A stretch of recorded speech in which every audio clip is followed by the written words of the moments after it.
Okay, so who hasn't thought about, like ditching their job and just living off their investments? I mean, wouldn't that be nice? It's the dream, right?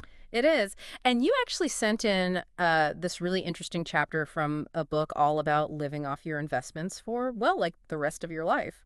Yeah, it's about early retirement and what to do. Like, once you're there, close to financial freedom. And it jumps right into it. It just assumes you already know, like, all about the saving and investing basics, right? Right. It doesn't cover getting started. It's more focused on, that moment you can finally break free. Like reaching escape velocity. Exactly. And one thing that really stood out was, well, the book says you need to save 50% of your income. 50. I mean, most people would think that's impossible, right? It definitely takes a different way of thinking about money.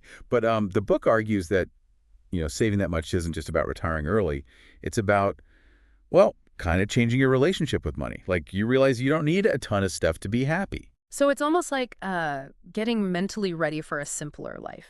Yeah. And I guess it makes that switch to early retirement easier. Mm. You've already kind of proven to yourself that happiness doesn't come from buying all the time. That makes a lot of sense. Okay, so let's say you've done that. You saved like crazy, you hit your target, and you're ready to actually go for it. The book talks about creating, what is it, an exit strategy. hmm What does that involve? Well, it has three main parts. You need a really strong cash flow strategy. Like flow strategy. So it's, figuring out how you'll use your money, how to pay for everything every month, using different income streams, investments, and cash. So it's not just about having like a big pile of money, but knowing how to use it without, running out too quickly. Right, because I think that's what people get scared of, right? Yeah, Ending up broke. definitely. And that's where the second part comes in. Sustainability, it's all about making sure your investments will last your whole life. So you have to consider things like withdrawal rates, asset allocation, and how the market might change. Oh, okay. I see. So it's like building a bridge that can actually get you all the way across. That's a great way to put it. And then there's the third part, which I think is super interesting, what the book calls the what's next phase. So it's not just about the money, but also, like what you're going to do with your life after work. It's easy to get caught up in the numbers, right? But then you have all this free time and it's like, now what? It's true. Mm. The book really stresses you need to have some kind of plan for that next chapter. Like, what are you passionate about? What makes you happy? How do you want to spend your time? So it's about finding a balance between like financial security and actually enjoying life. Right. Right. Exactly. Yeah, It's not just about escaping work. It's about creating a life that you really love. I love that. Okay, now let's get into the details of how to, make your money last. The book seems to suggest checking and adjusting your withdrawal strategy pretty often. Yeah, it says you should review it every quarter. Every quarter. Wow, that seems like a lot. Is that really necessary? Well, think about it. Your life can change. The market can change. Even your spending habits. So you got to stay flexible. Okay, that makes sense. So it's not just like setting it up once and then forgetting about it. Right. Yeah. And the book has some tips on how to make these reviews pretty quick and easy. Good, because no one wants to spend all their free time doing spreadsheets. And speaking of income, the book talks about having multiple sources of income, not just your investments. Why is that so important? Well, you don't want to rely on just one thing, especially in retirement when you don't have that regular paycheck anymore. So it's spreading out the risk. Yeah, exactly. The book suggests things like, rental income, side hustles, or passive income streams. They even have this story about like someone who started a small online business that made a few $1,000s a month. Oh, wow. And that like totally changed how much they had to take out of their investments. That's amazing. It shows you don't need to build some huge company. Even a little extra income can make a big difference. Yeah, you see that safety net. Okay, so now let's talk about asset allocation. It seems like the book says to switch to a more conservative approach as you get closer to retirement. Yeah, because when you need your investments to actually pay for things, well, you generally want to adjust how much you have in stocks, bonds, and other things. So asset allocation is just like, what you have your money invested in. Exactly. And why is it important to be more conservative then? Well, stocks are good for growth, but they can also be really up and down. Bonds, on the other hand, they're more stable and predictable. So it's kind of like, I don't know, switching from a speedboat to a sailboat when you're almost at your destination. Right. You want a smoother ride. That's a great analogy. Yeah. And that stability is especially important in those first few years of retirement. because that's when your portfolio is most at risk if the market crashes. Oh, I see. Makes sense. So, how do you figure out what the right mix is for you? Is there some, like, formula? There isn't one right answer for everyone.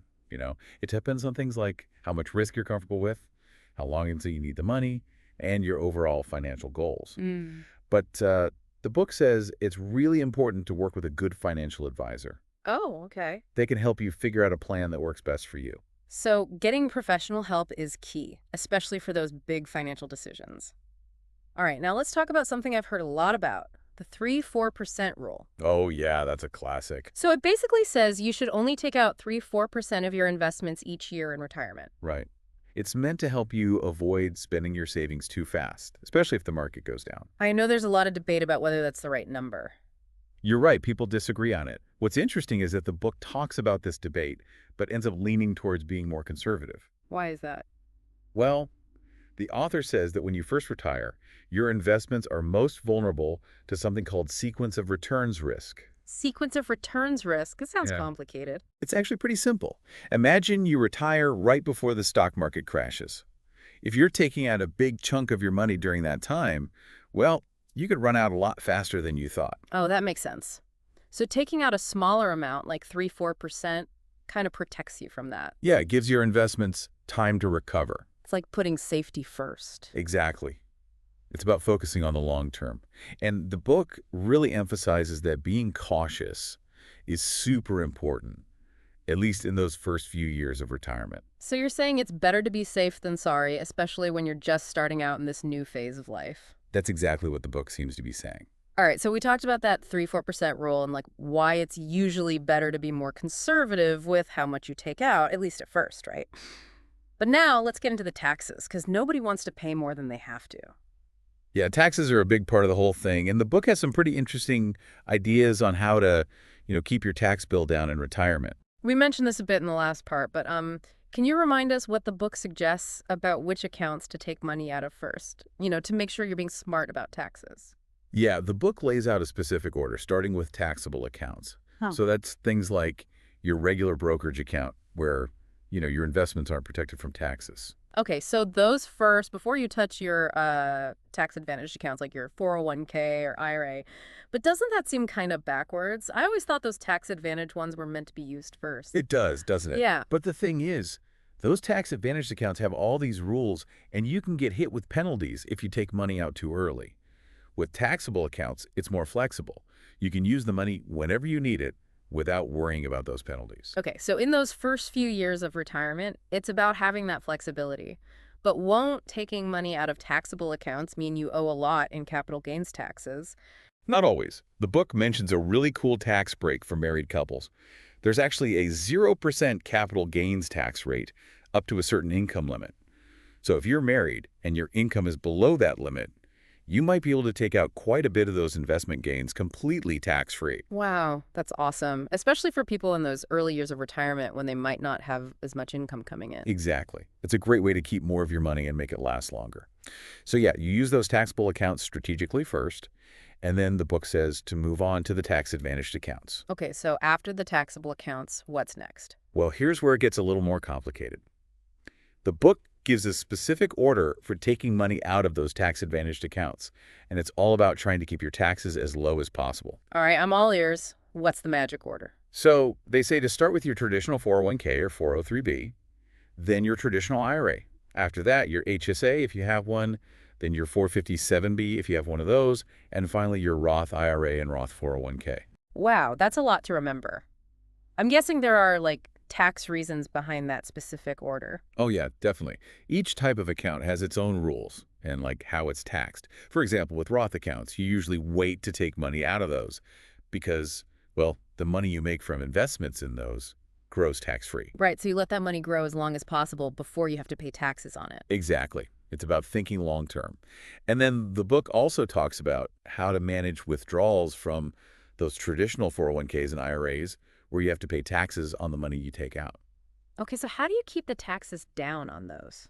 Well, the book really stresses keeping your income low in retirement, especially at first, while you're still adjusting to not having that regular paycheck. Right, because the less you make, the less you pay in taxes. Exactly. And the book has some clever ways to do that. Like, it suggests spreading out your withdrawals throughout the year instead of taking out one big lump sum all at once, because that could push you into a higher tax bracket. So it's kind of like having a steady stream of income instead of like a flood all at once. Yeah, exactly. And don't forget about deductions. Deductions, I love those. But wait, aren't those mostly for people who are still working? There's still a lot of deductions you can take, even in retirement. The book says to look into all the options, from the standard deduction to itemized deductions for things like medical expenses or charitable giving. Okay, so even in retirement, there are still ways to save on taxes. But honestly, this stuff can get pretty confusing. It can, for sure. That's why the book really recommends talking to a tax professional who knows all about early retirement. So someone who can help you navigate all the complicated stuff and figure out what's best for you. Okay, now I want to go back to something we talked about earlier, the Roth IRA conversion ladder. It sounds kind of cool, but also complicated. Can you explain it a little more? Sure. The Roth IRA conversion ladder is a way to use the money in those tax-advantaged accounts before you turn 59 and a half without getting hit with that 10% penalty. So it's like a loophole to access your money earlier. Kind of. It involves moving money between a few different accounts. First, you take some of your money from a traditional 401k or 403b and put it into a traditional IRA. That part's usually pretty easy. Okay, so you're moving money from one retirement account to another. Then what? Then you convert some of that money from the traditional IRA into a Roth IRA. And this is the important part. You have to pay taxes on the amount you convert. But after 5 years, you can take that money out of the Roth IRA without any penalty. So you're basically paying the taxes up front to avoid getting penalized later. Exactly. And the best part is you can choose when to do these conversions. So you can try to do them when your income's lower, like maybe in those early years of retirement when you might be in a lower tax bracket. Oh, I see. So you're trying to minimize how much you pay in taxes. That's right. It's a really smart strategy. This Roth IRA conversion ladder sounds like something every early retiree should know about. It can be really helpful, but the book does say that tax laws change all the time. So it's important to keep up with those changes and probably talk to a tax advisor to make sure it still works for you. Yeah, always good to be careful with that kind of stuff. Now, I know we've been talking a lot about the numbers and the money part of early retirement, but I think it's time to talk about, the more human side of things, like what happens after you actually retire. You're right. It's not all about spreadsheets and finances. It's about building a life that's meaningful and fulfilling, something that's in line with what you care about. And that's actually a big part of what the book talks about. Yeah, that's what I'm excited to dive into next. We'll explore those non-financial parts of early retirement and how to really make the most of this new chapter in your life.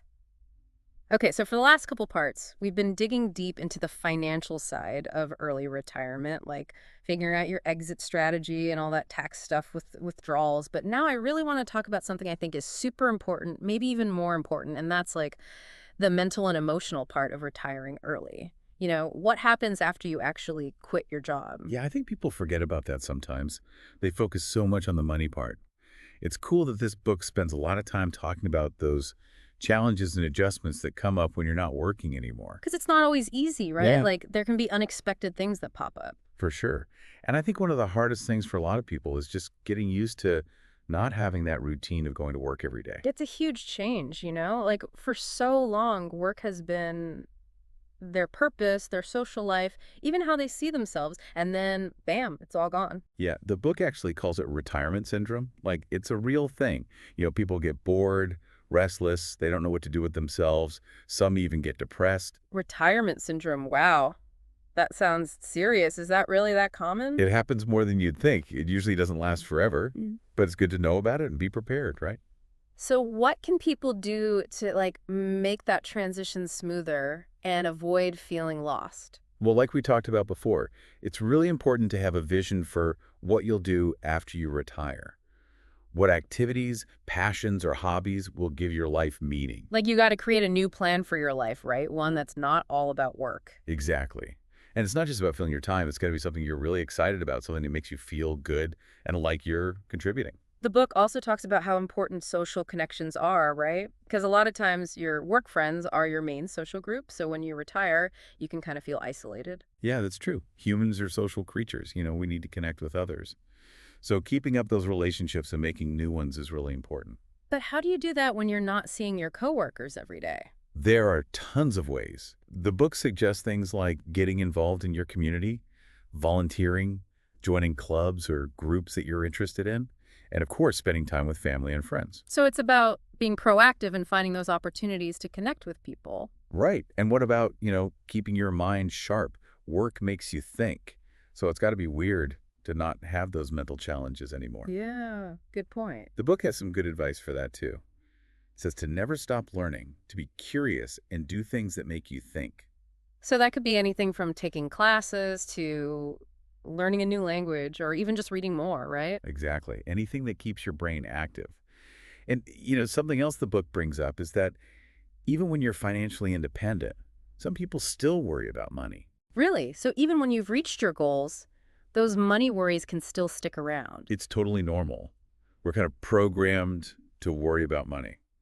The market can be unpredictable, unexpected things happen, and that can make anyone nervous. So how do you deal with that and find peace of mind, even in retirement? The book says it's important to have a solid financial plan, one that you've looked over and adjusted if needed. So it's about knowing where you stand financially, like how much you have coming in, how much you're spending, and having a clear plan for how you'll use your money. Exactly. And it also suggests having a backup plan, just in case.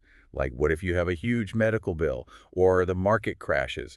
Having those plans can really help you feel more secure. It's like having an insurance policy for your peace of mind. That's a great way to put it. And it's not just about having the plan, but also staying informed about what's happening in the market and being ready to change your investment strategy if you need to. But not getting obsessed with it, right? Because it's easy to get sucked into all that financial news and worry too much. Oh, definitely. It's all about finding that balance between staying informed and not letting it take over your life. And sometimes it helps to talk to someone about it. Like having a support system. Yeah. The book talks about how helpful it can be to connect with a financial advisor, a therapist, or even other people who've already retired early. It's like building a community where you can share your experiences and support each other. Exactly. You're not going through this alone. And besides all that mental and emotional stuff, there are some practical things the book talks about too. Okay, like what? What are some of those nitty-gritty details early retirees need to think about? Well, healthcare is a big one, especially in the U.S. Healthcare costs can be crazy expensive, so the book says to really research your options, whether it's COBRA, individual plans, or even health-sharing ministries. So it's about finding the best and most affordable coverage for you. What about long-term care? I feel like no one wants to think about that, but it's important, especially as you get older. You're right, people don't like talking about it, but it's smart to plan for those costs, whether it's with insurance or other options. It's all about being prepared, right? Man, this whole early retirement thing sounds like a wild ride. It can be, but the book makes it clear that the freedom and flexibility you get are totally worth it. Yeah, it's about being able to live your life the way you want and do things that matter to you. Exactly. And this book gives you the tools, the strategies, and the encouragement to help you get there. Wow, we covered a lot today. We talked about everything from the technical details of using your investments to the more personal and practical side of actually living in retirement. It's been a great conversation, and I hope our listener feels like they can really make this happen, achieve financial independence. Me too. It takes planning, being willing to adjust, and understanding yourself. But in the end, you get to live a life with freedom, purpose, and fulfillment. And that's pretty amazing. Absolutely. Remember, this is a long game, not a quick fix. And if you have the right knowledge, the right strategies, and the right mindset, you can totally reach your financial goals and create a life you love. We'll be back with more deep dives into all kinds of interesting stuff, so be sure to tune in next time.